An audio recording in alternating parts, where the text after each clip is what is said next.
Olá, minha amiga, meu amigo, hora do nosso encontro. Nesta quarta-feira, 5 de novembro.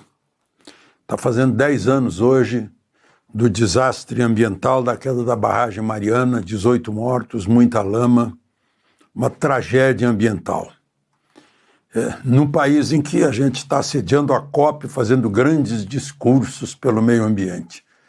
A prática é outra, né? Tem muita teoria. Em 1897, no 5 de novembro, o presidente Prudente de Moraes foi ao Arsenal de Guerra numa cerimônia de volta dos que fizeram a campanha de Canudos contra o Antônio Conselheiro. E um anspessada é uma graduação entre soldado e cabo.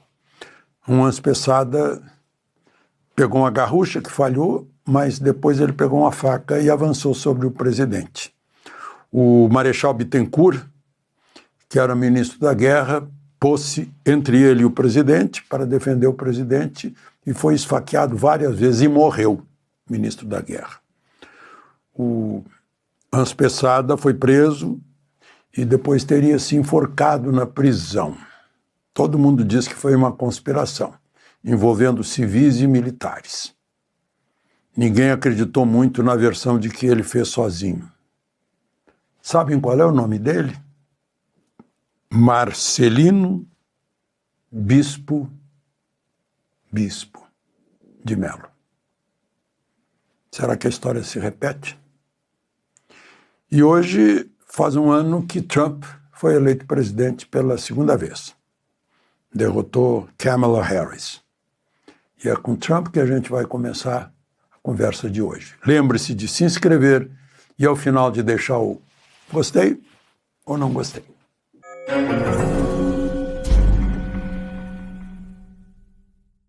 Bom, só para lembrar, o DEA, você sabe que é, né? Que é aquele departamento antidrogas dos Estados Unidos, que fica horrorizado com a quantidade de drogas que está entrando nos Estados Unidos e tenta agir. Faz convênios com os governos da Colômbia, acho que fez da Bolívia também, agora fará com certeza. Mas o DEA mandou uma carta para o secretário de Segurança do Rio de Janeiro, para o secretário Vitor Santos. Eu vou ler a carta para vocês. Foi entregue via Consulado-Geral dos Estados Unidos no Rio de Janeiro. É com profundo pesar que expressamos nossas mais sinceras condolências pela trágica perda dos 4 policiais que tombaram no cumprimento do dever durante a recente Operação Contenção no Complexo do Alemão. Sabemos que a missão de proteger a sociedade exige coragem, dedicação e sacrifício, e reconhecemos o valor e a honra desses profissionais que deram suas vidas em defesa da segurança pública. Neste momento de luto, reiteramos nosso respeito e admiração pelo trabalho incansável das forças de segurança do Estado e nos colocamos à disposição para qualquer apoio que se faça necessário. Receba, senhor secretário, nossos votos de força e consolo diante dessa irreparável perda. A carta chegou um dia depois de o presidente do Brasil ter dito para jornalistas estrangeiros que a ação das polícias do Rio foi um desastre. Eu tenho aqui uma informação do governador Ronaldo Caiado, de Goiás. Ele está avisando o governo federal que 54 importantes integrantes do Comando Vermelho em Goiás, que foram buscados pela polícia, se homiziaram no Rio de Janeiro, naquele resort lá, que se tornou assim por causa das restrições que o Supremo impôs à polícia do Rio de Janeiro. Não pode helicóptero, não pode prender ninguém perto de escola ou de hospital, não pode entrar à noite, né? Aí Caiado disse que o governo federal tem que apoiar os estados. Ele está sentindo, né, pelas demandas do Rio de Janeiro que não foram atendidas, blindados que poderiam ser emprestados de novo como foram no passado. O pessoal do BOP sabe dirigir blindado. Vieram com a desculpa de teria que fazer lei e ordem, né? Garantia de lei e ordem, que Lula disse que jamais, como presidente da República, decretaria. Decretou agora para Belém. O Caiado pergunta de que servem os governos estaduais e as assembleias legislativas se não há autonomia. Faccionados e estupradores não têm visita íntima em Goiás, por decisão do governo goiano. Mas, segundo ele, o PT entrou com uma ADIM no Supremo para derrubar isso. Para, enfim, os faccionados e os estupradores terem mulher quando precisarem. Nem a FUNAI entra na Amazônia, tomada pelo Comando Vermelho, pelo PCC e por facções do México, Venezuela, Colômbia, disse o governador de Goiás. Queixou-se de que estão usurpando a autonomia estadual. Está nesse projeto de emenda à Constituição que saiu do Ministério da Justiça. Ou enfrentamos o crime ou o crime toma conta do país, concluiu Caiado. Eu poderia usar Monteiro Lobato. Fez isso com a saúva, né? Ou o Brasil acaba com o crime, ou o crime acaba com o Brasil.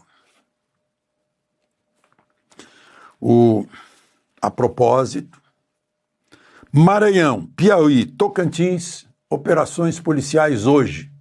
Fecharam 49 postos de combustíveis ligados ao PCC nos 3 estados. Executaram um bloqueio judicial de 348 milhões do crime em imóveis, automóveis e avião. É uma demonstração da presença do crime. Enquanto isso, a ministra da Política, Gleisi Hoffmann, disse que o governo é contra classificar facções como terroristas, porque Lula diz que isso seria pretexto para intervenção. Deve ser medo do xerife. O texto de um projeto de lei nesse sentido está na Comissão de Constituição e Justiça da Câmara dos Deputados e todos os apoiadores do governo Lula têm ordem para votar contra. Sabem o que é o terrorismo? Isso é entendimento universal.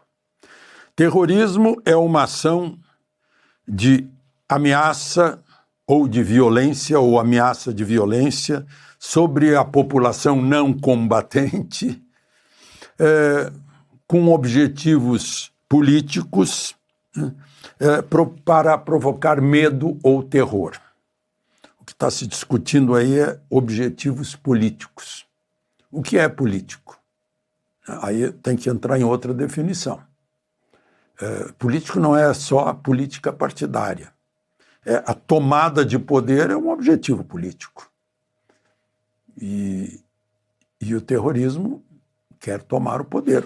Fernando Gabeira já esclareceu isso para o Brasil inteiro, falando sobre, né, ele participou do sequestro do embaixador americano, o Albrecht, né, e ele disse, olha, não foi para implantar um governo democrático, era para tomar o poder e implantar uma ditadura marxista, socialista, ditadura do proletariado. Agora é a ditadura do crime. Bom, então a gente vê de que lado está o governo.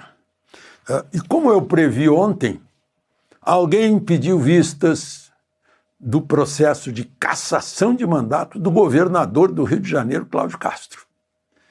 Esse alguém é o ministro Antônio Carlos Ferreira. Depois que a relatora leu seu relatório, optando pela cassação. O voto da relatora Isabel Galotti, ministra Isabel Galotti, porque ele e o presidente da Assembleia, o atual presidente da Assembleia, Rodrigo Bacelar, né, teriam contratado gente com verba de instituições do Estado do Rio de Janeiro para servir de cabo eleitoral e tal, o que a defesa nega.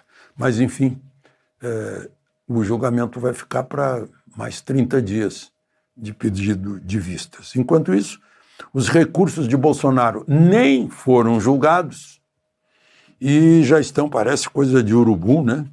Já estão aventando a hipótese de ele ir para Papuda, e aí a Secretaria de Administração Penitenciária do Distrito Federal já teria oficiado para o ministro Moraes, que é o relator de tudo, para pedir uma junta médica para examinar Bolsonaro, para saber se um presídio do Distrito Federal tem condições de dar a alimentação de que ele necessita, né?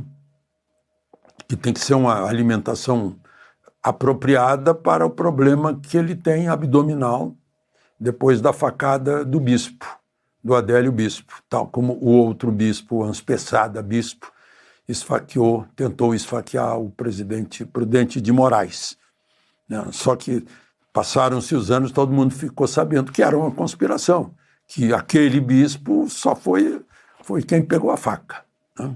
Esse aí está tão evidente, né? Aquele álibi inventado para dizer que ele estava na Câmara na mesma hora em que enfiava a faca em Bolsonaro, está tão evidente. E ninguém descobriu. Que coisa estranha. De repente baixam dos céus como ex machina, né? Advogados para defendê-lo. Assim, veio do nada, né? Bom, mas enfim. Então, a dieta do presidente, se o presídio teria condições, né? O tratamento de remédios, o atendimento que ele tem necessitado, vai toda hora para o hospital, porque essas aderências no abdômen são progressivas, né? Mexeram tanto, primeiro foi a faca do Adélio, depois foi 7 cirurgias, abrindo, fechando, vai formando a cicatrização, né? Vai formando aderências, tecido engrossa, e aí o trato intestinal, a circulação intestinal é um problema sério, ele tem um corte de alto a baixo, no abdômen, no tórax, né?